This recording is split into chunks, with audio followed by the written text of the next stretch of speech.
Well, Motorola has finally released the latest Moto E second generation model, which is definitely an upgraded version because of the LTE support, Android Lollipop, bigger displays, interchangeable color bands and much more.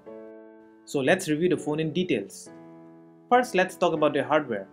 The phone is packed with a 1.2 GHz Cortex A7 chipset Snapdragon 240 3G model and a 1.2 GHz Cortex A53 chipset Snapdragon 410 44G LTE model. The 3G model has the Adreno 302 graphics and the 4G LTE model has the Adreno 306 graphics. So those were the only differences between the 3G and the LTE model. From now on, whatever I am going to say is 100% same for both the 3G and the LTE model. So, Motorola's new Moto E is slightly larger than its predecessor. However, it retains the same thickness and adds a little extra curve to the design. In terms of portability, it seems to be slightly heavier at 145 grams. The previous Moto E weighs about 142 grams. Next, talking about the display, well, it is definitely larger compared to the previous version because it has a 4.5-inch IPS display. The screen has a resolution of 540 by 960 pixels, which makes it a pixel density of 245 ppi. The screen is scratch-free, so thanks to the Corning Gorilla Glass 3. The phone has a RAM of 1GB and internal memory of 8GB, which can be expanded up to 32GB with a microSD card. On the back, we have the 5-megapixel camera with a f2.2 lens, and on the front we have a VGA selfie camera.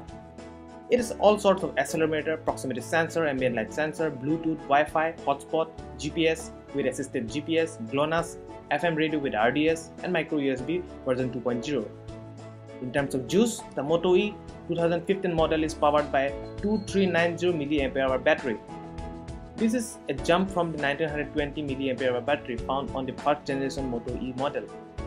In terms of color, you can choose either from black or white, but unlike other phones, you can configure with new style, which Motorola call them bands, which is pretty easy to change. So now, where are the microSD and the SIM card slots? Well, all those are along the side edge of the phone on one side, which is covered with the bands. Next, let's talk about the software stuff. When you turn on the device, the first thing that will probably come to your attention is the upgraded operating system Android Lollipop. And I tell you what, it is a lot more smoother than the Android KitKat. So in terms of speed, for everyday use, it is super fine. So what about the gaming performance? Well, the graphics looks pretty good with the larger screen, and the phone does not lag at all, but playing with extreme high-end games will make the phone definitely lag a little. But one should not even dare to install extreme gaming high-end games in a phone this cheap. After 45 minutes of continuous gameplay, the phone does not heat too much and is quite manageable.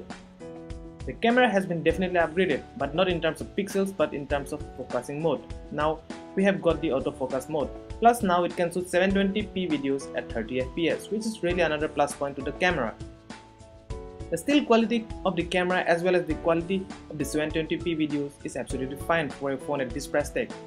It has features like geotagging, panorama HDR, timer mode, and many other stuff which you will all find in these circular settings.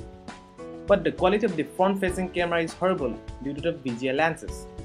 Benchmark-wise, Antutu gives 22,057 and 3D Mark for graphics gives 4,481, which is above average when compared to other phones at this price tag. So now what makes you think, should you go for it or not? Well, let me make it more simpler by telling you what are the pros and cons of the device. The pros are, you are now getting a 4G LTE version with a low-end phone at this cheap if you want to buy something from Motorola. We are also getting the scratch-free resistant Corning Gorilla Glass 3, the autofocus mode and the 720p on the camera, the increase in battery capacity, interchangeable bands with 6 array of colors, last but not least the upgraded operating system Android Lollipop. And the cons are, reduced pixel density due to the larger screen size compared to the previous version of the Moto E, the poor quality of the VGA camera, plus there is no LED flash for the primary camera, the increase in weight compared to the previous Moto E, and also the phone is very thick, which makes the phone pretty bulky to hold when compared to other phones at this price tag. So at the end, if you really want a phone that does not have these cons, I can recommend a phone which is really better from all aspects at the same price tag. I have provided the links in the description below, so check it yourself. If you ask me, I will not choose the Moto E.